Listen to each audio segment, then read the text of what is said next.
por parte de los presidentes del Partido Popular.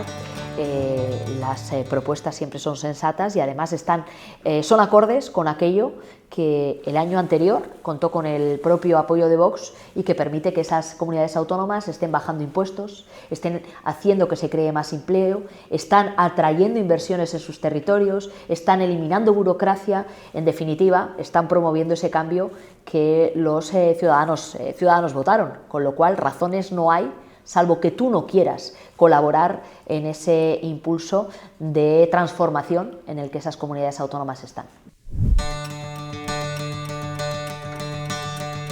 La primera clave de lo que está ocurriendo en esta crisis migratoria, la falta de una política de control de fronteras que el Partido Popular denuncia y demanda, pero que también tenemos en esa alternativa que somos, ¿no? Y en segundo lugar, el planteamiento de un reparto es un parche, porque si tú no tienes un control de fronteras, lo único que estás haciendo es dejar hueco para que sigan llegando más menores que siguen en contacto con sus familias, por otro lado.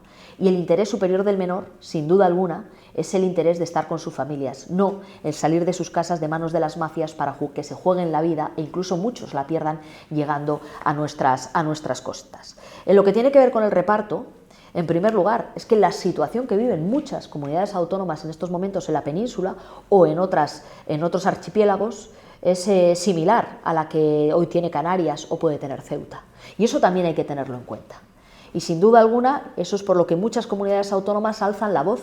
En primer lugar, por la falta de una política de control de fronteras. En segundo lugar, por la situación de saturación y de crisis migratoria que también ellos viven, que les imposibilitan o les incapacitan para poder acoger a más menores, porque ya están acogiendo.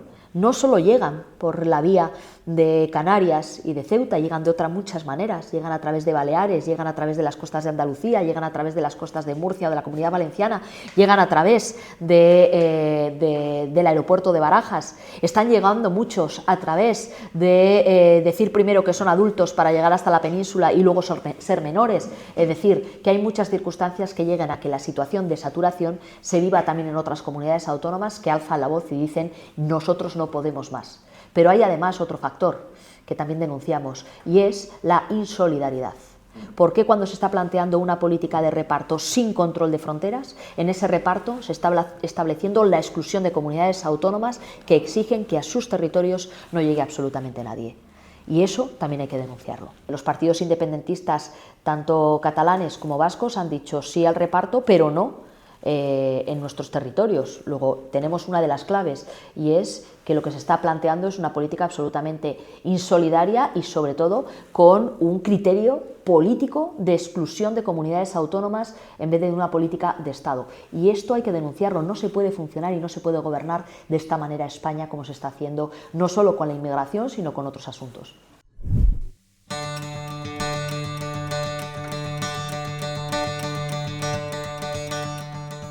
Bueno, nosotros somos un partido que creo que en las políticas woke no creemos, ¿no? Creemos en otro tipo de políticas que sean de verdad, que generen realmente una política de igualdad entre hombres y mujeres, pero de verdad, ¿no? Y que sea seria, responsable y no populista. La política woke tiene mucho de populismo y muy poco, además, de políticas efectivas, sino todo lo contrario.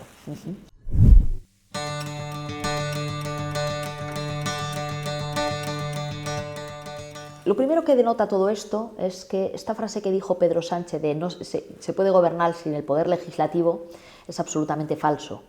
Hoy ha quedado demostrado que Pedro Sánchez no tiene una mayoría parlamentaria, ni tan siquiera para esta medida que quiere mantener. ¿Sobre qué ocurrirá en la política ficción? Bueno, ya se encargará ese as en la manga que siempre se saca a Pedro Sánchez, que se llama Francina Armengol, para que eso no llegue ni a ocurrir ni se llegue a plantear esa votación.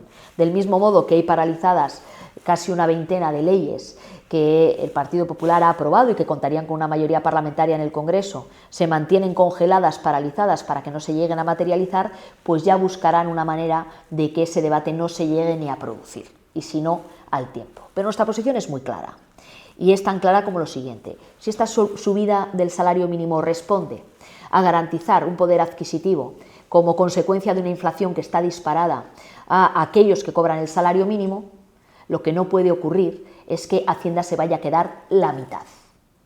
Y aquí hay algo también que subyace, ¿no? Aquí estamos todo el día hablando de la condonación de la deuda de los independentistas, pero lo que es condonarle el impuesto del IRPF a quienes nunca lo han pagado, pues parece que es intocable. ¿No será que van a ser estos los que tienen que pagar la factura de toda esta condonación a los indepes? Esta yo creo que es la clave, porque aquí no se perdona nada, sino que se necesita recaudar más para pagar las facturas semana tras semana para que Pedro Sánchez siga viviendo en la Moncloa. La Moncloa, que se ha convertido en la única política de vivienda que conocemos de este gobierno, porque mientras el resto no llega a final de mes o el resto no puede comprar una vivienda, aquí lo único que importa es garantizar los apoyos y pagar el precio que sea necesario. Por lo tanto, aquí lo que se busca es una recaudación complementaria porque la necesita Pedro Sánchez, porque la necesita María Jesús Montero, ni más ni menos. Y esto no es cuestión de ricos, esto es cuestión de que ya el infierno fiscal ha llegado también a aquellos que cobran el salario mínimo interprofesional.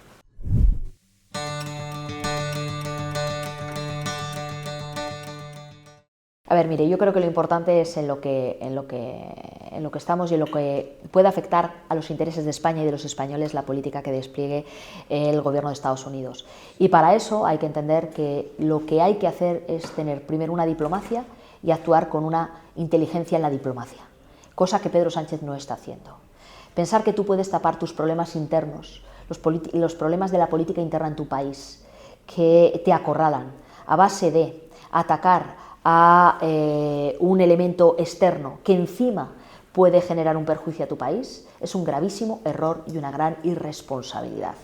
Por lo tanto, lo que hay que hacer es pensar en cómo puedes actuar para que, en el marco, por supuesto, de la Unión Europea y sobre todo en el marco de una diplomacia inteligente, consigamos que en esta etapa que llega de la mano de Trump, pues los intereses españoles no se vean perjudicados, sino que puedan estar protegidos. Y eso es a lo que debería dedicarse Pedro Sánchez y todo su gobierno. Sin embargo, está haciendo todo lo contrario. ¿Por qué? Porque cree que puede conseguir un rédito político para tapar sus problemas internos atacando la política de quien también depende nuestra economía en términos de exportaciones.